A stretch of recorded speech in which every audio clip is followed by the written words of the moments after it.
Brought to you by Penguin.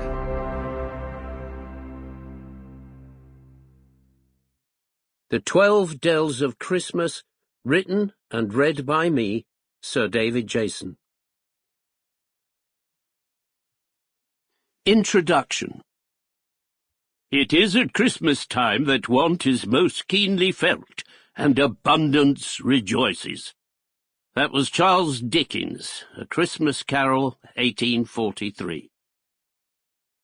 Not that long ago, over lunch at a rather fancy restaurant in London, an executive from ITV looked me in the eyes and said, "David, you know what? You would make the most perfect Scrooge." Which I have to say caused me to pause briefly from chewing on my chicken escalope and take a moment. Well, I mean, how would you feel if someone came straight out and said, "I saw you and thought of Scrooge"? Because, yes, of course, we all know that Ebenezer Scrooge turns out to be a good guy in the end. After the three ghosts of Christmas have pitched up and finished frightening him half to death, the old scrimper's human spirit is unlocked. He realizes the true cost of his meanness and finally grows a heart and puts it to some use.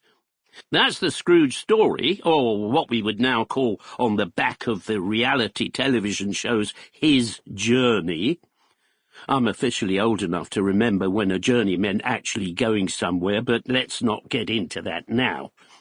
However, our image of Scrooge tends to be, as it were, front-loaded, does it not? By which I mean, if you describe someone as Scrooge-like, you're not generally implying they're the type to knock on your door on Christmas morning with a big grin on their face, a huge turkey under their arm, and a bottle of champagne all ready to pop. On the contrary, you're thinking of the sour-faced tightwad from the beginning of the tale, the bloke who barks, "Bah, humbug!" The character who is, in Dickens' words, a squeezing, wrenching, grasping, scraping, clutching, covetous old sinner. And just to remove any remaining traces of doubt about it, Dickens went on. The cold within him froze his old features, nipped his pointed nose, shrivelled his cheek, stiffened his gait, made his eyes red, his thin lips blue, and spoke out shrewdly in his grating voice.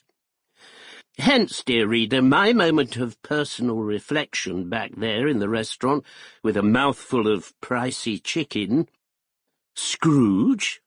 Who? Moi?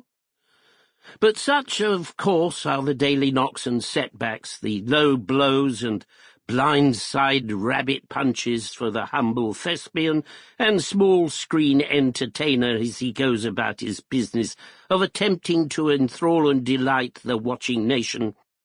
It's called casting, obviously, and anyone who goes into acting expecting a life of unbroken flattery in this department is going to be sorely disappointed somewhere along the line. Saw me and thought of Scrooge? I'd heard worse, frankly. Indeed, I got one of my most important breaks in television when, essentially, Ronnie Barker saw me and thought of a 100-year-old gardener called Dillers. I was about 30 at the time, with a spring in my eye and a twinkle in my step. But no matter. And actually, now we're on the subject, I saw you and thought of a deluded Cockney chancer flogging hooky gear off a market stall wasn't a completely complimentary thing to hear either. But that didn't work out too badly.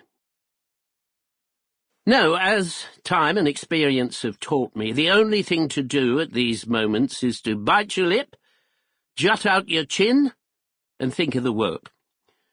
The fact was, the man from ITV was offering me a part in a new production of A Christmas Carol. A starring role in a big and no doubt handsomely budgeted festive number, and, well, you don't go sneezing at those with a nipped and pointed nose or otherwise. So, plenty to consider there and much to discuss before they came round with the dessert trolley. Yet as I resumed... Sample complete. Ready to continue?